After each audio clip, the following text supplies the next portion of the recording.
அனைவருக்கும் வணக்கம். நான் உங்கள் 5ஆம் தலைமுறை ஜோதிடர் ராம்குமார் ராஜேந்திரன். நம்ம இன்னைக்கு பார்க்க போற தலைப்புங்க, கடகராசி அன்பர்களுக்கு உங்களுடைய ராசிக்கு 9ஆம் இடமான பாக்கியஸ்தானத்தில் நடைபெறவிருக்கும் சனி பகவானுடைய பெயர்ச்சி, அதாவது மீன ராசியில் நடைபெறவிருக்குங்க. இந்த நிகழ்வு மார்ச் மாதம் 29ஆம் தேதி நடைபெறவிருக்குங்க. உங்களுடைய ராசிக்கு 7 மற்றும் 8ஆம் இடத்திற்கான அதிபதி இந்த சனி பகவான். இவருக்கு 11ஆம் இடம், 3ஆம் இடம் மற்றும் 6ஆம் இடத்திற்கு உண்டான பார்வை அப்படிங்கிறது இருக்குங்க. இதுவரைக்கும் இந்த கடகராசி அன்பர்களுக்கு அஷ்டம சனி அப்படிங்கிறது ஒன்று நடந்துட்டு இருந்தது. அந்த அஷ்டம சனியானது விலகி இப்போ நடக்கக்கூடியது பாக்கிய சனி, அதாவது உங்களுடைய ராசிக்கு 9ஆம் இடத்தில் நடைபெறுவதனால இதுவரைக்கும் சனி பகவானால் இருந்து வந்த பாதிப்புகள் அப்படிங்கிறது கண்டிப்பாக உங்களை விட்டு விலக போதுங்க. சனி பகவான் ஒரு நீதிமான் என்று அழைக்கக்கூடிய ஒரு கிரகம். அதே போல தான் செய்யும் வினைகளுக்கேற்ப கர்ம பலனை அளிக்கக்கூடியவரும் இந்த சனி பகவான். ஸோ இந்த சனி பயிற்சி பார்த்தீங்க அப்படின்னா ஆல்மோஸ்ட் இந்த கடக ராசிக்கு 90% வந்து பார்த்தீங்கன்னா ஒரு நல்ல சுப பலன்களை கொடுக்கக்கூடிய ஒரு யோகமாக இருக்க போகுது. ஸோ அந்த நிகழ்வு இந்த கடகராசி அன்பர்களுக்கு எந்த விதமான அற்புதங்கள் மற்றும் சிறப்புகள் கொடுக்க போகுது அப்படிங்கிறத தெளிவாகவும் விவரமாகவும் இந்த காணொலியில் பார்க்கலாங்க. நம்ம சேனலை ஃபர்ஸ்ட் டைம் பார்க்குறவங்க வந்து சப்ஸ்கிரைப் பண்ணிக்கோங்க, பெல் பட்டனை கிளிக் பண்ணி ஆல் அப்படிங்கிற ஆப்ஷன் கொடுத்துக்கோங்க. கடகராசி அன்பர்கள் சந்திர பகவானை அதிபதியாக கொண்டவர்கள். எல்லா விஷயத்தையும் சூழ்நிலைக்கு தகுந்தாற்போல் தன்னுடைய வாழ்க்கை நிலையை மாற்றி வாழக்கூடிய ஒரு நபர்கள். எப்போவுமே சுறுசுறுப்பாக இருப்பாங்க. தான் சுறுசுறுப்பாக இல்லாமல் தன்னை சுற்றி இருக்கிறவங்க எப்போவும் மகிழ்ச்சியாக வச்சுக்கணும்னு நினச்சி அதற்குண்டானபடி ஒவ்வொரு முயற்சி எடுக்கக்கூடிய நபர்கள். எந்த சூழ்நிலையில் கஷ்டம் இருந்தாலும் சரி, ரொம்ப மகிழ்ச்சியாக இருந்தாலும் சரி, எந்த விதத்திலையும் மற்றவங்களுக்கு காட்டிக்க மாட்டாங்க. எப்பொழுதுமே தான் ஒரு நல்ல நிலையில் இருக்கிறோம் அப்படிங்கிறது தன்னுடைய முக பாவனையாலேயே எல்லாத்தையுமே வந்து கவரக்கூடிய ஒரு தன்மையை கொண்டவர்கள். ஸோ கடந்த சில காலகட்டங்களில், அதாவது இந்த அஷ்டம சனி காலகட்டங்களில் நமக்கு நடந்த விஷயங்கள் அப்படிங்கிறது ரொம்ப ஏராளங்க.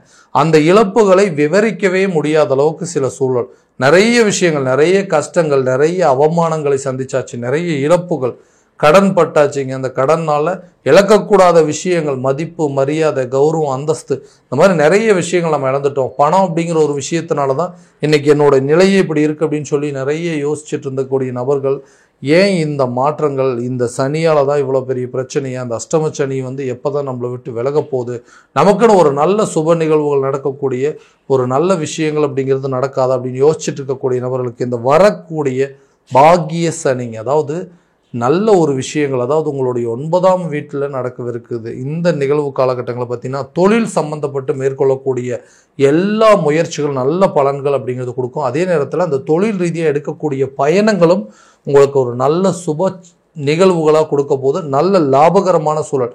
நிறைய வெளிநாடோ அல்லது வெளியூர் சென்று வருவதற்கான வாய்ப்புகள் அப்படிங்கிறது உருவாகுங்க. தொழில் ரீதியாக இதுவரைக்கும் இருந்த அந்த தடைகள் அப்படிங்கிறது விலகும்.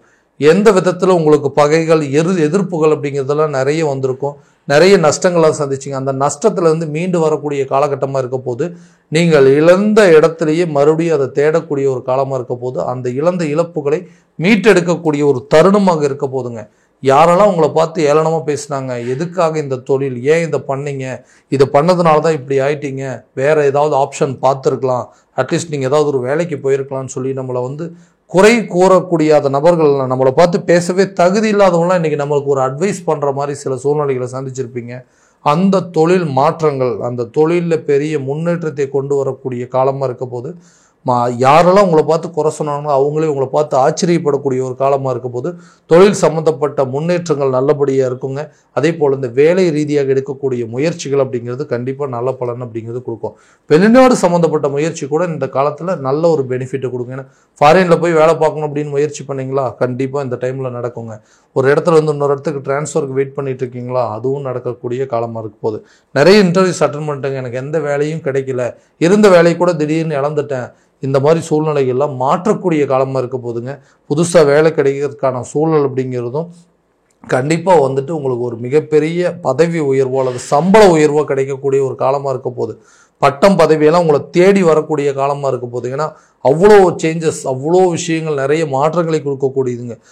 தொலைதூர பயணங்கள் கூட உங்களுக்கு ஒரு நல்ல ஒரு விதமான பலன்கள் அப்படிங்கிறது, அது மூலமாக உங்களுக்கு வெளிநாடு சம்மந்தப்பட்ட யோகங்கள், அதாவது பண பரிமாற்றங்கள் செய்யக்கூடியது, இல்லை வந்து இம்போர்ட் எக்ஸ்போர்ட் பண்ணுறவங்களுக்கோ சரி, இந்த மாதிரி விஷயங்கள் பிஸ்னஸில் இருக்கிறவங்களுக்கு நல்ல ஒரு பாசிட்டிவான எனர்ஜியை கொடுக்கக்கூடியது இந்த பாக்கிய சனி காலகட்டங்களில். திடீர் அதிர்ஷ்டங்கள் ஏற்படக்கூடிய ஒரு காலமாக இருக்க போதுங்க. நீண்ட நாட்களாக இருந்து வந்த தடைகள் அப்படிங்கிறது உங்களை விட்டு விலகக்கூடியது. எதையெல்லாம் நீங்கள் தொந்தரவு நினச்சிங்களோ, எதிரிகள் மூலமாக வந்த தொல்லைகள், பண ரீதியாக வந்த தடைகள், இது எல்லாமே உங்களை விட்டு விலக போகுதுங்க. இது வரைக்கும் தோல்விகள் எல்லாமே நடந்துட்டுருக்கு. அந்த தோல்விகளையே வெற்றிகளாக மாற்றக்கூடிய ஒரு காலகட்டமாக இருக்க போகுது. பண ஆதாயங்கள் அப்படிங்கிறது உண்டாகும். எப்படின்னு கேட்டிங்கன்னா, ரொம்ப நாளாக வந்து டிலே ஆகிட்டு இருந்திருக்கும். உங்களுக்கு வர வேண்டிய பணங்கள்லாம் வராமல் இருந்திருக்குங்க. ஒருத்தர்கிட்ட ஹெல்ப் கேட்டிருப்பீங்க, அவர் உங்களுக்கு சரியான விதத்தில் ஹெல்ப் பண்ணியிருக்க மாட்டார். இந்த விஷயங்கள்லாம் பார்த்து யாருக்கிட்டையும் உதவியே கேட்கக்கூடாது. நமக்கு வர வேண்டியதும் நமக்கு வந்து சேராது. இந்த பிரச்சனையெல்லாம் இருக்கிறதுனால தான் நமக்கு இந்த நிலை அப்படின்னு யோசிக்கிறவங்களுக்கு பணம் சம்மந்தப்பட்ட ஆதாயம் கண்டிப்பாக இருக்குங்க. ரொம்ப நாளாக வந்து வெயிட் பண்ணிகிட்ருக்குறோம், ரொம்ப விஷயங்கள் வந்து எனக்கு வர வேண்டிய தொகைகள் வரல அப்படின்னு யோசிக்கிறவங்களுக்கு பணம் வந்து சேருங்க. பங்குச்சந்தை முதலீடில் ஒரு நல்ல லாபத்தை கொடுக்கக்கூடிய காலமாக இருக்க போது. நீங்கள் போட்ட முதலீடுகள் உங்களுக்கு இரட்டிப்பாக்கக்கூடிய ஒரு காலகட்டமாக இருக்க போகுது. வீடு வாங்கக்கூடிய யோகமோ, ஒரு வண்டி வாகனங்கள் வாங்குவதற்கான சில வாய்ப்புகள், புதிய வண்டி, பழைய வண்டி எக்ஸ்சேஞ்ச் போட்டு புது வண்டி வாங்குவீங்க. அல்லது வந்து ஒரு வீடு இருக்கக்கூடிய இடத்த ஏதாவது ஒன்று விற்றுட்டு புதுசாக ஒரு இடம் வாங்கி அந்த இடத்துல வீடு கட்டக்கூடிய வாய்ப்பு, பூர்வீக சொத்துக்கள் அட்லீஸ்ட் உங்கள் கைக்கு வந்து சேரக்கூடியதோ, அதாவது உறவினர்கள் மூலமாக வரக்கூடிய சொத்து பத்துக்களை, தாத்தாவுடைய சொத்தோ, பாட்டியோடைய சொத்தோ, அல்லது மாமனார் மாமியாருடைய சொத்துக்கள் அப்படிங்கிறதெல்லாம் கண்டிப்பாக உங்களுக்கு வந்து சேரக்கூடிய ஒரு காலகட்டமாக இருக்க போதுங்க. எல்லா முயற்சிகளும் உங்களுக்கு ஒரு நல்ல பலன் அளிக்கக்கூடிய ஒரு காலகட்டமாக இருக்க போதுங்க. குழந்தை பாக்கியம் இல்லாத தம்பதியினருக்கு குழந்தை பாக்கியம் ஏற்படுவதற்கான சூழல் அப்படிங்கிறது நிச்சயமாக இருக்குங்க. நீண்ட நாட்களாக திருமண தடைகள் அப்படிங்கிறது உங்களுக்கு அகலும். ஏன்னா திருமணம் அப்படிங்கிறது ஒரு விஷயம் மட்டும் நடந்துருச்சு அப்படின்னா கண்டிப்பாக இன்னுமே நிறைய மாற்றங்கள் இருக்கும். ஸோ நான் எதிர்பார்த்தபடி ஒரு வாழ்க்கை அமைச்ச வாழ்க்கையாவது கரெக்டானபடி ஏற்றுக்கணும் அப்படின்னு நினச்சவங்களுக்கு இந்த காலகட்டங்களில் கண்டிப்பாக உங்களுக்கு அமையக்கூடிய வாழ்க்கை நல்ல ஒரு பலன் அப்படிங்கிறது இருக்குங்க. காதல் சம்மந்தப்பட்ட விவகாரங்கள் அப்படிங்கிறதெல்லாம் தீர்ந்து உங்களுக்கு வந்து அந்த காதலை வந்து திருமண ரேஞ்சில் கொண்டு போவீங்க. பிரிந்த கணவன் மனைவி ஒன்று சேருவதற்கான சில வாய்ப்புகள் அப்படிங்கிறது கண்டிப்பாக இருக்குங்க. சரினா 2 பேருமே வந்து ஒருத்தருக்கு ஒருத்தர் வந்து விட்டு கொடுத்து போகக்கூடிய மனநிலை அப்படிங்கிறதே இல்லைங்க. இந்த நேரத்தில் இந்த காலகட்டங்களில் எனக்கு வந்து கணவன் மனைவிக்கிடையே தேவையில்லாத பிரச்சனை, அந்த பிரச்சனையை வீட்டில் இருக்கிறவங்களுக்கு சொல்லி எல்லாமே அது ஒரு பெரிய பாதிப்புகளை ஏற்படுத்திட்டுருச்சு. என்னுடைய நேரமே சரியில்லைங்க, அதனால தான் இவ்வளோ கஷ்டங்கள். யாருக்காக கஷ்டப்படுறோமோ அவங்க என்னை வந்து புரிஞ்சிக்கவே மாட்டேங்கிறாங்க. ஒரு கணவன் வந்து மனைவி கிட்ட எதிர்பார்க்குற விஷயமே அதுதான். அவங்களே என்னை வந்து சரியாக அண்டர்ஸ்டாண்டிங் பண்ணிக்கல.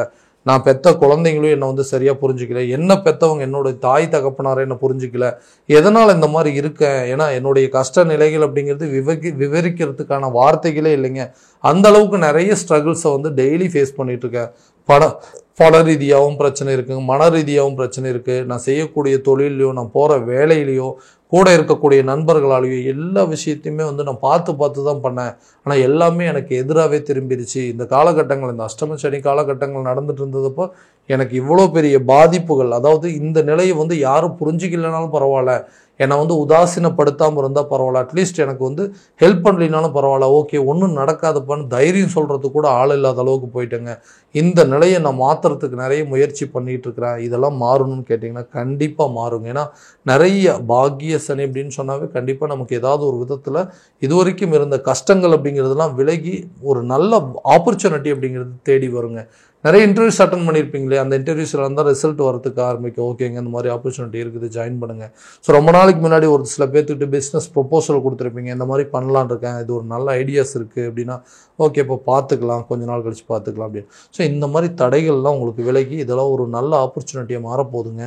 இந்த மேரேஜ் சம்மந்தப்பட்ட விஷயங்கள், குழந்தை பாக்கியம் சம்மந்தப்பட்ட தடைகள் அப்படிங்கிறதுலாம் விலகுங்க.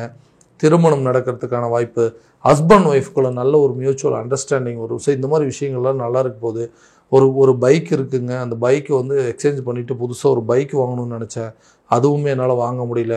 ஆல்ரெடி இருந்த பைக் எல்லாத்தையும் நான் விற்றுட்டேன், மறுபடியும் புதுசாக ஒரு வாகனம் வாங்குறதுக்கு முயற்சி பண்ணிகிட்ருக்கிறேன். ஒரு வீடு வேலை வந்து பாதியில் நிற்கிது, அந்த வீட்டு வேலையை நான் முடிப்பேனா. ஸோ இந்த மாதிரி நிகழ்வுகள்லாம் மாறக்கூடிய ஒரு காலகட்டமாக இருக்க போது. ஆரோக்கியத்தில் அதே மாதிரி இதுவரைக்கும் இருந்து வந்த தடைகள் அப்படிங்கிறது விலகுங்க. மருத்துவம் ரீதியாக நிறைய செலவுகள் அப்படிங்கிறது பண்ணியிருப்பேன், அந்த செலவுகள்லாம் கொஞ்சம் கொஞ்சமாக உங்களை விட்டு குறைய போகுது. ஆரோக்கியத்தில் நல்ல முன்னேற்றம், தைரியத்தோடு போராடக்கூடிய காலகட்டங்கள். இந்த 3ஆம் இடத்தோட பார்வை அப்படிங்கிறது, 3ஆம் இடத்திற்கு உண்டான பார்வை அப்படிங்கிறது தைரியஸ்தானங்க. ஒரு விஷயத்தை பண்ணுறதுக்கு இது வரைக்கும் ஒரு தடைகள், ஒரு தடங்கல்கள், அதாவது ஒரு பயமும் பதட்டமும் இருந்திருக்கும். அந்த பயமும் பதட்டமும் உங்களை விட்டு மாறப்போகுது. துணிச்சலாக சில காரியங்கள் இறங்கி செய்யக்கூடிய ஒரு யோக காலமாக இருக்க போது.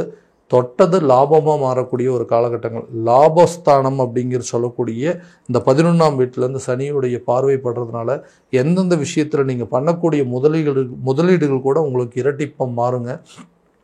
100 ரூபா போட்டு 100 ரூபா எடுக்கணும் அப்படின்னு அவசியம் இல்லை. அட்லீஸ்ட் 100 ரூபா போட்டு 10 ரூபா சேர்த்து எடுத்தால் போதுமே அப்படின்னு யோசிக்கக்கூடியவங்களுக்கு இந்த காலகட்டங்களில் கண்டிப்பாக உங்களுடைய வருமானங்கள் இரட்டிப்பாகுங்க. இன்வெஸ்ட்மெண்ட் டபுள் டைம் ரிட்டர்ன்ஸாக வரப்போகுது. எல்லா விதமான சேஞ்சஸ் அப்படிங்கிறது கண்டிப்பாக கொடுக்கும். ஸோ கல்வியில் இருந்து வந்த தடைகள் அப்படிங்கிறது விலகுங்க. கல்விக்கு உண்டான சில மாற்றங்கள் அப்படிங்கிறது எடுப்பீங்க. அரசு சம்மந்தப்பட்ட அனுகூலங்கள் அப்படிங்கிறது கண்டிப்பாக இருக்க போது. வெளியூர் மற்றும் வெளிநாடுகளுக்கு உண்டான வேலை முயற்சிகளும் நல்ல ஒரு பலன் அளிக்க போது. வெளிநாடு போயிட்டு வரதுக்கான சூழல், இந்த ஏற்றுமதி இறக்குமதி சார்ந்த சில விஷயங்கள் கண்டிப்பாக நல்ல பலன் அப்படிங்கிறது கொடுக்குங்க. விவசாயம் சார்ந்த துறைகளில் இதுவரைக்கும் இருந்து வந்த நஷ்டங்கள் அப்படிங்கிறது அகலும். போட்ட முதலீடுகளை எடுப்பதற்கான சில சூழல் அப்படிங்கிறது கண்டிப்பாக நல்ல ஒரு லாபத்தை கொடுக்கக்கூடிய ஒரு காலகட்டமாக இருக்க போதுங்க. பெண்கள் சம்மந்தப்பட்டவர்கள் இதுவரைக்கும் கணவன் மனைவிக்கிடையே இருந்து வந்த கருத்து வேறுபாடுகள் அப்படிங்கிறது அகலுங்க. பண ரீதியாகவும் மன ரீதியாகவும் அனுபவித்த வேதனைகளை வழியும் கொஞ்சம் கொஞ்சமாக குறைய போதுங்க. நல்ல ஒரு மன வாழ்க்கை ஏற்படுவதற்கான ஒரு காலகட்டமாக இருக்க போது. இந்த 9ஆம் இடத்தில் பாக்கியஸ்தானத்தில் நடைபெறவிருக்கும் பாக்கிய சனியால். ஸோ இந்த எல்லா விஷயங்களும் தான் இந்த சனி பகவானுடைய பயிற்சி கடகராசி அன்பர்களுக்கு பாக்கிய சனியாக நடைபெறவிருக்குங்க. இந்த நிகழ்வு காலகட்டங்களில் சுமார் 90% இந்த நிகழ்வுகள் ஒரு நல்ல பலனை அளிக்கக்கூடிய ஒரு யோகமாக இருக்க போகுது. ஸோ இது வரைக்கும் நம்ம பார்த்ததெல்லாம் பார்த்தீங்கன்னா கோச்சார ரீதியான பலன்கள் மட்டும்தான். இந்த பலன்கள் அனைத்து உங்களுக்கு நடக்குமானா உங்களுடைய சுய ஜாதகத்தை முறையான விதத்தில் தெரிஞ்சுக்கங்க. அதற்குண்டானபடி ஒவ்வொரு முயற்சிகள் எடுக்கும்போது நல்ல விதமான அற்புத பலன்கள் அப்படிங்கிறது கட்டாயமாக உங்களுக்கு கொடுக்குங்க. ஸோ உங்களுடைய ஜாதகம் எங்கிட்ட பார்க்கணும் அப்படின்னு விருப்பப்பட்டீங்கன்னா கீழே தெரிகிற நம்பருக்கு கான்டாக்ட் பண்ணி அப்பாயின்மெண்ட் ஃபிக்ஸ் பண்ணிக்கோங்க. அப்படி இல்லையா உங்களோட ஜாதகத்தை வாட்ஸ்அப் மூலமாக அனுப்பிச்சு வச்சிங்க அப்படின்னா தெளிவான முறையில் கணிச்சு துல்லியமான பலன்கள் அப்படிங்கிறது உங்களுக்கு தெரியப்படுத்தப்படும். மீண்டும் அடுத்த காணொலியில் உங்களை சந்திக்கும் வரை உங்களிடமிருந்து விடைபெறுவது உங்கள் ராம்குமார் ராஜேந்திரன். நன்றி.